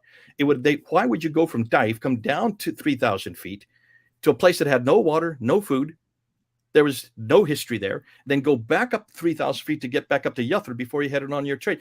It would be stupid, unless, of course, there's something more that's there. And that, of course, maybe because there's a sanctuary there. So she went and looked at all the sanctuaries. There is no reference to any sanctuary anywhere. Oh, there is a reference to one way up in the Gulf of Aqaba, but that's 960 miles away. There's one over on the east, which is Dabanagiris, but that's on the other side of the continent. All these references, she couldn't find anything. And then she didn't go far enough, obviously, because she didn't ask, well, what about the Red Sea trade route? Because that is a question that many Muslims come up with. They didn't go through Mecca on the land. They went through Mecca on the sea. They came up to Agilis, which is in Eritrea. And from there, they went on up to Jeddah, which would have been the port that supported all the material for Mecca. And from Mecca, from there, then that was where the trade came into. We went and shut that one down about 2 years ago. I don't know if you saw on our Fander films, Mel was part of that as well. We shut down the whole idea that they could have gone up through the sea, just because when you look at Jeddah, you will see that Jeddah has nothing to. Jeddah was only created in the 8th century as a place to provide provisions for Mecca, which had been chosen for the sanctuary. They needed a place to bring the food and the water, and that's why Jeddah was created. And that it didn't exist prior to the 8th century. However, what was fascinating is where the trade did go up to the Red Sea. And the trade went up all along the western coast. It went up along Ethiopia. What is today Ethiopia? It went up along what we know as Sudan. And the 5 the 5 ports on the western coast: Asab, Agilis, Suakin, Berenice, and Safaga. Those 5 are all well known. There is historical records that go right back to the 3rd century BC and up until the 1st century AD for all those 5 ports, and they're all equidistant 1 day's ride by, or 1 day's sail by boat. Now, so none of the trade went on the eastern coast; it all went on the western coast. It was all well documented. These are all historical. Nothing at all for Jeddah, and nothing at all for Mecca. And I guess why, just to add to that, why would they even consider the east side of the Red Sea, given there's a historical precedent for using the west side because there's already established places to go? You wouldn't bother going to the east if there's already been these established ports that go back hundreds of years prior to this. You simply would have used those. And I think Montgomery's theory of trade through Mecca has been completely abandoned now because of Patricia Crone's work in 1987. Absolutely amazing stuff. And I just want to quickly address David Bond here. Patricia Crone claimed that Muhammad never existed, but later on admitted Muhammad existed. There's video of a statement that she was wrong in her hypothesis of the existence of Muhammad. Well, like we said before, we're not necessarily committed to any position on the existence of Muhammad as such. We could perhaps say there was a Muhammad of some kind, but he certainly wasn't the Muhammad of Mecca. He certainly wasn't the Muhammad of the traditional narrative. And so for that reason, we're comfortable either way. What we're really addressing here is Mecca and the implications that derive from that. So thank you for your comment, David. Let me just go once. Let me just back say something about what David's bringing up here, and it's a good point what David's coming up with. And this is the problem that we all have as researchers. When she and Michael Cook wrote Hagerism in 1977, if you look, most people just read the first chapter and that's all they do. They just read the first chapter, the first synthesis where she comes out with her what if scenario. She says this is a what if scenario. This is what we know in 1977 from all the artifacts, all the material that we have. And she made a few mistakes, obviously, because when she interpreted, what she interpreted was not what she later found out. And this is the problem with any of us who are doing research. It's become a problem for Mel and me, hasn't it, Mel? We're now saying that whenever we take a position on anything, we put a date on it. And the reason we put a date on it is because what we said in 2023, we may not say in 2024 as new evidence comes to light. Evidence has always come to light, and there are so few of us who are really confronting this area. How many people do you know who are confronting Mecca historically? Well, you could number them on 2 hands. I don't know how more than 10 people who are confronting Mecca who in the last 20 to 30 years. And there's a good reason for it.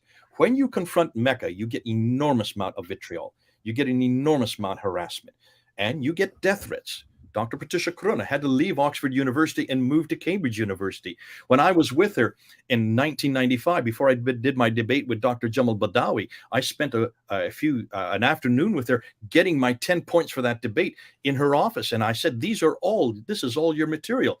Why aren't you debating this? And she looked at me and just started laughing. She says, listen, Jay, I have a chair to protect. I have an institution I represent. I cannot debate this in public. But you can. You don't have any chair to protect. You don't have any institution. You have only one institution that you represent, and that's Jesus Christ. And she saw something that the penny dropped for me, but she saw something that I wasn't even looking at. Many of these academics, what they say could destroy their not only their job. They could be thrown out of the university, destroy their salary, and they could also get death threats. She did get a death threat. She had to move to Cambridge. From Cambridge, she then moved to Princeton before she died in 2015. So she has had enormous amount of threats on her. Not many people want to go into this kind of work with that kind of threat. Now, what she said in 1977, and David is correct, she then corrected later on when she realized there is enough reference for this person named Muhammad, but it's not the Muhammad of Arabia. That's what she still stands by. It's not the Muhammad of Mecca. It's not the Muhammad of Islam. The Muhammad of Islam, if you see, the Muhammad of Islam really started to take shape in the end of the 7th century, took really shape during the Umayyad period, and then was really canonized during the Abbasid period. So the Muhammad that we see today is really from the 9th and 10th century, with its later embellishments still coming on. But that's why when she made that statement in 1977, she made a number of statements there that were what if scenarios and should have been seen as what if. In some ways, we still are doing that today. We have to make sure that what we say today, we can then date and say, I did say that in 2023. I no longer say that in 2024. And some of the things we've said in this program in 2023, we may have to change in a year or two, depending on where the evidence takes us. We have to follow the evidence. That's exactly what she did. Amazing stuff. Just a quick shout out. Thank you to Control Yourself. Thank you for your support. That is much appreciated. You say, my Arabic is a little rusty. Is it pronounced Mecca or Makkah? Is it? I always assumed it was Mecca, but is there a different way of pronouncing that? It's different in Arabic? Are both correct. They're both correct. Okay, interesting. Yeah. And also, Karen Thompson, thank you very much for your support. Can I come in on that question about the existence of Muhammad for a moment? So I have a record here from Thomas the Presbyter, and he basically writes that on Friday, the 4th of February, which would be, and he also gives a year which would translate as 634 AD. There was a battle between the Romans and the Tayyaye of Muhammad in Palestine, 12 miles east of Gaza. Now, what's significant about that is the fact that it's 634. There is a reference to Muhammad, okay. The tribe is wrong. It's Tayyaye, which is an Iraqi tribe. I mentioned this already, but it's worth reiterating. And 634 is the year that the standard Islamic narrative says that Umar began his reign. So that is a major problem for Islam. Who is the person in charge? Is it Umar or Muhammad, or are they the same person? So if you go to the historical records, it does not help Islam one bit. It actually creates more problems than it actually helps. What it looks like to me is it's no longer a question of is the standard Islamic narrative wrong, but exactly how wrong is it? Yeah. And the fact that we now have multiple independent attestation that Muhammad or someone called Muhammad was supposedly leading these armies years after 632, after he supposedly died according to the standard Islamic narrative. I think it's devastating. Yeah, and like it just in passing as well, you have the cave of Hira is mentioned earlier on. There is a place called Hira in Iraq as well, which is again is another indicator somewhere north. And Tayyaye actually lived in that area as well. So there's definitely something towards that sort of neck of the woods, you know. All of which are way up in the north, 600 to 1,000 miles too far north. Yeah, there might be a case that we may need to do another talk just on Muhammad. Since we're doing this on Mecca today, we need to do one on the Quran, and we may need to do one on Muhammad as well, because there's so much material that we could throw out about the historicity of Muhammad.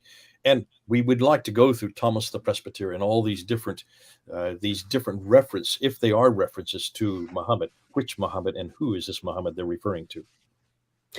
Exactly. I actually want to take a quick opportunity to ask you something, Jay, because this has come to me at the corner on multiple occasions, and it's actually a direct attack on Patricia Crone. Many Muslims at the park will tell me that I should reject Patricia Crone's work because she is a fringe minority, that her work is not considered valuable or academically significant. I wonder what you can say about that, and just talk about that a little bit. Yeah, and I think this is what you're going to hear from all Muslim sources. They attack the person then rather than looking at the material. No scholar would say that about Patricia Crone. Muslims are the ones that say that. And what they do is this Islamophobia, hate speech. They always bring that up. As soon as you confront those three things, the book, the man, and the place, you're immediately seen as a hate speaker. You're immediately seen as Islamophobe, which is fascinating to me because we don't say the same thing about the people who confront Christianity. Isn't it fascinating? Can you imagine since the 1800s when Wellhausen was attacking the historicity of Jesus, when he was attacking the crucifixion, when he was attacking the scriptures, the documentary hypothesis that he introduced in the late 1800s? Did you hear anybody responding that he's a hate speaker or that he is a Christianophobe? That word didn't even exist. It still doesn't exist today. We took it on willingly. And this is the beauty. In the last 100 years, we've been able to find responses to every one of Wellhausen's historical attacks. Also, the school of Tübingen, there's been an enormous amount of attack against Jesus and the Bible, and of course against the gospel account. What's fascinating is that Christians, rather than sit there and confront the person, they actually found the evidence. They went back and found the evidence, and that's why we are able to know who Jesus was, where he lived, what he did, where he died, even how he rose again. And we can do that using historical evidence. We couldn't back at the time of Wellhausen. We can now today because they asked the right questions. Now we're asking, if you notice, almost every question we're asking today are the same questions that have been asked of Jesus Christ. They're the same questions. We're doing source criticism. We did that today. We did form criticism. We even did a little bit of textual criticism with David's question. So we're actually using the exact same type of criticisms that we're confronting the Christianity with. We're now demanding of Islam. Fascinating. The only response you're getting at Speaker's Corner is this woman's a fringe person. Well, I would suggest that maybe possibly when Wellhausen came out with that, he was probably seen as fringe, but yet he held a strong chair in Germany. Nobody ever considered or confronted his authority. Same way with Goldziher or Schacht or Noldecky. These are the great German scholars. All of them are saying the same thing. No one sits there and confronts them. Interestingly, they are the ones now who are using have taken much of the same material that was confronting Christianity and now is asking this Islam. This has come up over and over again, and I think for an awful lot of the people at Speaker's Corner, they just are not following the scholarly debate. There is a case that when Patricia Krohn did come back, I want to look at the date now. She came back in I don't quote me on this. I think maybe early 2000s. She came back to her alma mater, School of Oriental and African Studies, SOAS, there in central London. And I went to hear her talk, and I assumed that she was going to go to her alma mater, which is where she graduated from. They would not allow her to come to SOAS. She had to go around the block to about 3 blocks away to another hall that was packed out with people, many of them scholars. And that caused such a furore that her own alma mater wouldn't let her come back. And the reason why was because of Muslims who threatened that if she were to come back, they would be outside to demonstrate against her. So that's the problem. I think Muslims just don't know how to do with criticism. They don't know what to do with historical criticism, that they use ad hominem. This is ad hominem. This is a typical case. Whenever you use ad hominem, then you've lost the debate. And it says to me that whenever I hear Muslims bring this up about Patricia Krohn, whenever I say, well, what is it about Christian Krohn that puts her on the fringes? What is it she said that puts her on the fringes? Look at her book. Even look at Hagerism. When you look at Hagerism, almost half the page of every one of those, half the page of is footnotes. It's the footnotes that you cannot confront.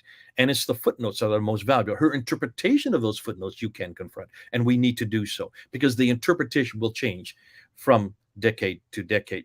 But you certainly can't confront her research. That's quick. Go on, Mel. I was just going to say, just to back up that whole thing. Well, what is the main difference between Christians and Muslims? I think a characteristic of Christians is we love the truth, because one of the things Jesus says is, I am the way, the truth, and the life. And for us, it's personal. We actually value it. I think the question has to be asked of Muslims, do you love the truth? And if you do, you should be listening to us. You shouldn't be running away from what we discover. And you should be actually doing this work. Why are we doing this research? Why are Muslims not doing this research? That's the big question. And just to jump in there as well, why is it that there's in some cases it's actually academics and scholars who are trying to hide things from Muslims? So, for example, the fact that there's all these skyscrapers being built in Mecca, and there's no talk about the fact that there's no archaeological evidence being found in regards to claims made by Islamic theology is significant, right? We don't find this, and it's because, well, they don't want to talk about it.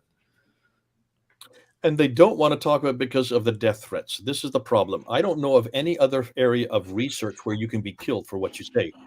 If you have any doubt, look at Salman Rushdie. They're still trying to kill him. Look what happened last September. And he wrote his book in 1998. We're in 2022 when he was attacked last September. Can you see the difficulty, folks? There's no other area where you will be vilified, you will be hated, you will be threatened to death.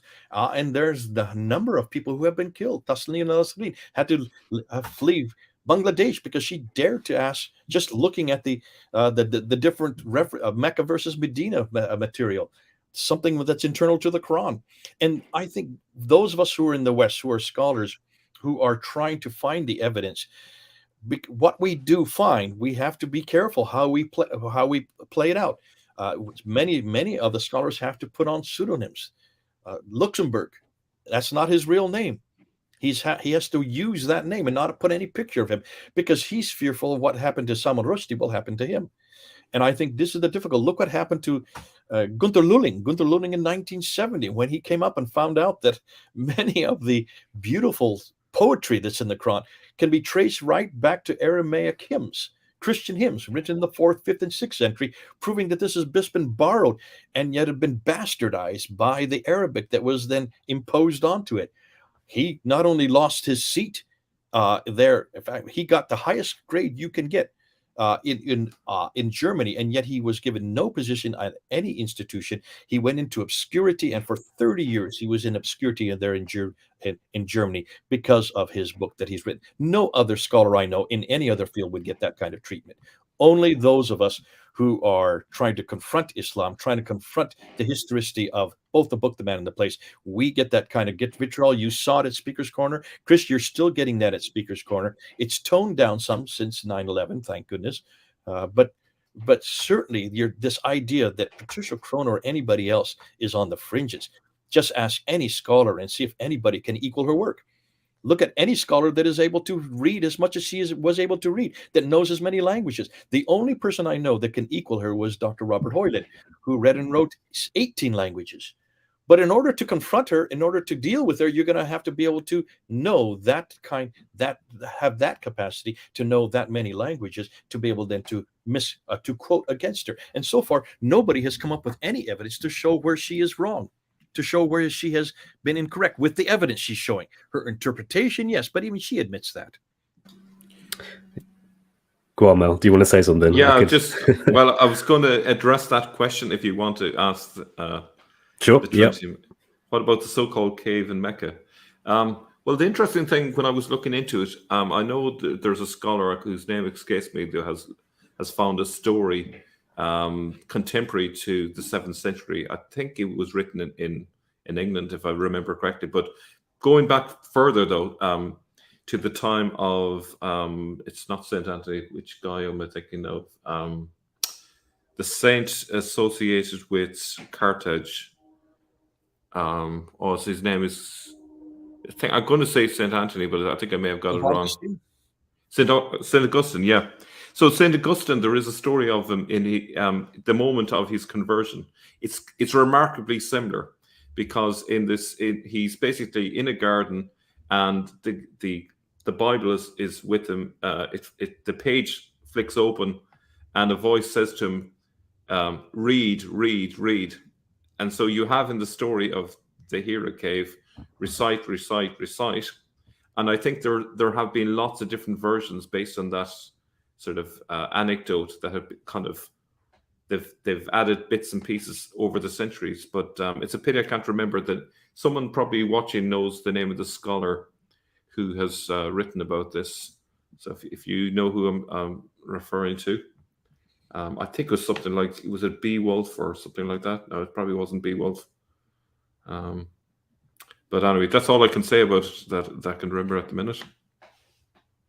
Back to you. Okay, I'm going to read out this question we have here, or more of a statement, really. Why would Muslims make up the story that Mecca was the origin of Islam and birthplace of Muhammad? And then you have a little emoticon there. Go ahead. You want to answer that one? I would just like to start on. So actually, go on, Mel. You go on this. No. Go ahead. Go ahead. So Mel probably has a lot more detail here, but I think it's important to remember we're not kind of saying that there was some sort of grand conspiracy to sort of come up with something. But rather it was much more organic, and it took place over probably many years, and it was done so for political reasons, perhaps issues of having a national identity. Something that a lot of people talk about is when when you had what was effectively the Byzantium Empire that had control over Israel at the time, over Jerusalem, when that fell, it fell to the invading Arabic armies. These armies now had to figure out how to deal with a population that had Christians and Jews, and they had to reconcile how they understood themselves and how they understood the people they were governing. And you could think of perhaps the Quran and these narratives about Mecca and about all these places as kind of being a way of establishing an identity. They needed a place, they needed a man, they needed a book. How did they come up with this? Well, perhaps they borrowed stories that they knew were not considered revelation, but were in some way tied to it. And perhaps they gathered them, and perhaps this took place, and perhaps there was someone who organized some aspects of the gathering, and perhaps it changed over many hundreds of years. I think these things are completely possible and probably quite likely given the evidence that we know and the evidence we brought up tonight. I'll pass over to you, Mel. Yeah, I think a large part of it has got to do with there was messianic expectations in the 7th century. The Arabs thought that they were going to take over from the Jews and the Messiah was going to return, and their messianic expectations failed them, and it brought about a crisis. And Abdul al-Malik, I think, tried to reignite the fervor again, but then it kind of fell flat. And then sometime between 700 and 730, they decided to start from scratch and take a blank canvas, move everything to a deserted area, and then just transplant all of the religious ideas and imagery and stories, plonk it down there where no one could question what they were believing in and what they had to say. They didn't have Jews and Christians laughing at their suggestions. And then they could generate their Las Vegas in the desert, essentially. You know, I do like that way of thinking about it. Like Las Vegas in the desert. That's ancient Dubai in Las the Vegas. There's another one. Now, and I think what Chris and Mel said is absolutely important. Remember, when you look at what's happening politically on the ground, you now have a large figure. Abdul Malik is really important in this. Abdul Malik, you have to have someone who is huge, strong, and he is seen as the great Arab reformer. He is the one that now has controls all the way from Tripoli in the west all the way to Afghanistan in the east, from Turkey in the north all the way down to Yemen in the south. That's a huge swath of land. He is the great superpower with one other superpower that's bothering him, and that's Byzantine. The Byzantium Empire is the only other superpower. Now, here's the problem. The Byzantines are Christians. They have a prophetic line. The Arabs do not have a prophetic line. The Byzantines have a holy book. The Arabs do not have a holy book. Yet they control the holy places. They now control Jerusalem. So you can see the difficulty. They've got to, their cousins, the Jews and the Christians, have a prophetic line and also two books that they don't have. So what are you going to do? How are you going to compete with them? You now control their holy places. You control more land than they do, and yet you don't have what they have. How do you create an Arab identity? Well, you start by taking their book and deforming it and borrowing it and taking it from many different many different sources and putting it into the Arabic. Now the Arabic becomes the lingua franca for the whole empire. Before that, it was Aramaic. Arabic was spoken by the proletariat, but the people who were in control, the people who were in the cities, the bishops and all the seminaries were all in Aramaic. But Aramaic is very similar to Arabic. The difficulty is Arabic was so crude at that time. It didn't have any dots and vowels. You couldn't read it. It only had 14 consonants. And so that's why they had problem trying to get anything that would be equivalent. But they borrow right and left and center. And that's why the Quran is full of borrowings. We haven't even got into that yet. But once you do that, you then realize you can't keep it in either Petra or Jerusalem. You've got to find your own place. You've got to go to where, as Mel has said, and as Chris has said before that, you've got to go where there's no history. You've got to go to a place that is distinctly Arabic. And by this time, you now control all of the Arab Peninsula. You put it down to where there is no history. You put it where there is no place that can be a stumbling block, much like Las Vegas was created in the middle of the desert. Dubai has been created in the middle. Look at Dubai 20 or 30 years, or maybe 50 years ago. It's just desert. But look at it today. It's just blooms. And so the same way they wanted with Mecca. They wanted a place where there was no history. But more than that, they wanted to reproduce what had been historical. And that's why you can see the Kaaba was brought in. That's why the Safa and the Marwa, the Zamzam well, the Pool of Siloam, all these things were recreated as facsimiles. Now you've got the place. But also, and this is what we haven't talked about, is the black stone. You have to follow the black stone. Black stone goes all the way back from the Phoenician times. We haven't done this and we haven't put it up on Fander Films yet, but this was the black stone that Elagabalus brought to Damascus. And Elagabalus in the 2nd century made the idea that wherever the black stone is, God's presence is there. Where the black stone is God's presence. That black stone used to be in Petra when Ibn Zubair in 687 rebelled against Abd al-Malik and destroyed much of Petra. He took the black stone and then went down to the south. Well, where do you think he went to? He went to where he came from. His problem was he needed allies. Where are you going to get allies? Well, go up to Ctesiphon, go straight north, go up to what is now Baghdad. That was called Ctesiphon. That's where the Abbasids were. The Abbasids saw their chance and they realized, wow, let's get where the black stone is, when we can start to go and keep the black stone with us. Because remember, wherever the black stone is where the pilgrims went. And the pilgrims stopped going up north. They started coming down south. They started coming to where Ibn Zubair was. The Abbasids saw their chance. They took the black stone. They then made Mecca what it was today. And that's why the Abbasids, when they come to power in 749, Mecca becomes the center of the world. But the problem is there is no history. That's the problem. There is no story. There is no backstory. Now they've got the book. Now they've got the man. They've got to create a backstory for him. So what do? Well, they have Ibn Ishaq write his story. That's in 765. He writes it before 765. That's within 15 years. They now have the biography. The problem is there's lots of problems with that biography. So 70 years later, Ibn Hisham then takes that biography and he admits it. He says it. I threw out much of what I didn't like and put down what I did like. But what most people don't know, what you're going to hear for the first time, Chris, is that Ibn Hisham's biography doesn't come from Ibn Hisham. Where does Ibn Hisham's biography come from? Any of you know? I do not know. I know, but a German scholar named Wustenfeld who put it together in 1860. Between 1858 and 1860, a German scholar in Germany went to 4 different German cities, went to the libraries and went into the museums of those 4 cities in Germany, and he grabbed as much as he could about this man named Muhammad and put it into a story and published it in 1860, and that's what we then have today, was then taken over by our good friend here. If I have it here, it's somewhere here. Our good friend Guillaume. That's the one that everybody uses.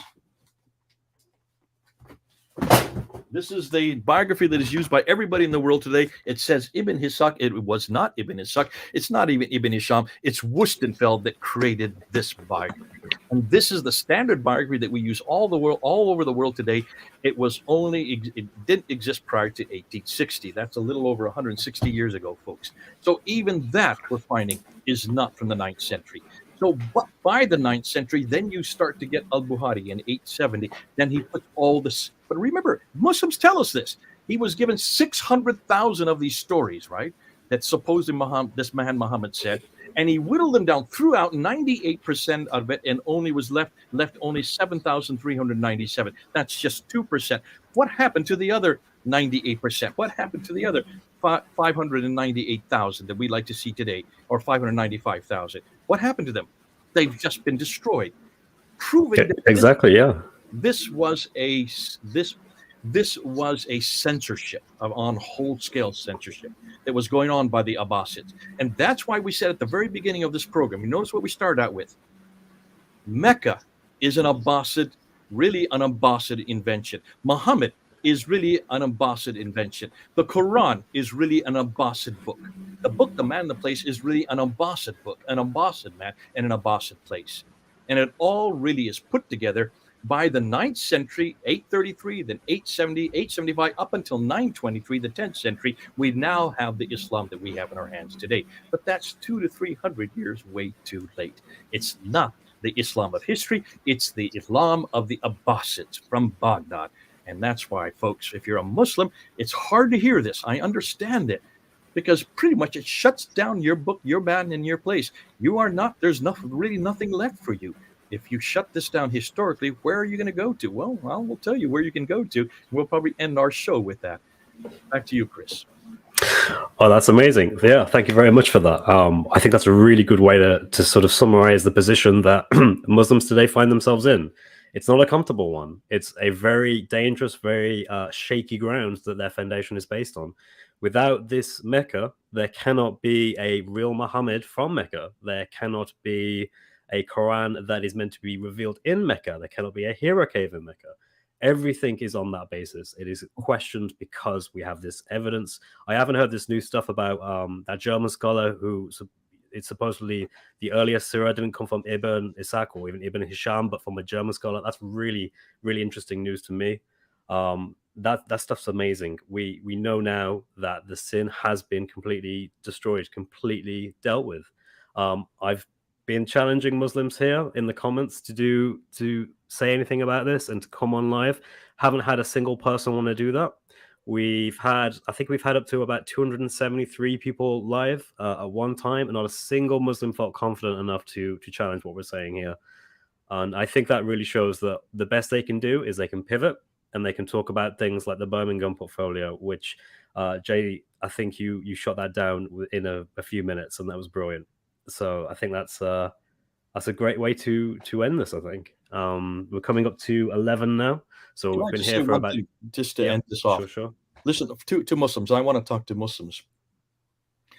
We're not here to shut down anything. We're not here to confront you in any way other than the fact that we're demanding of you what was demanded of us.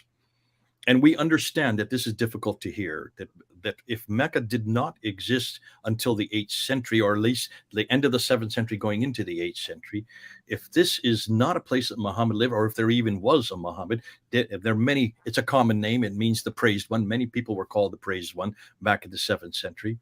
But if this Muhammad never lived in Mecca, if the Quran never came from Mecca or Medina or the Hijaz, if this is the case, where are you going to go? What are you going to do?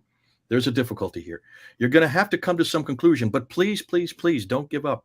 Please don't give up.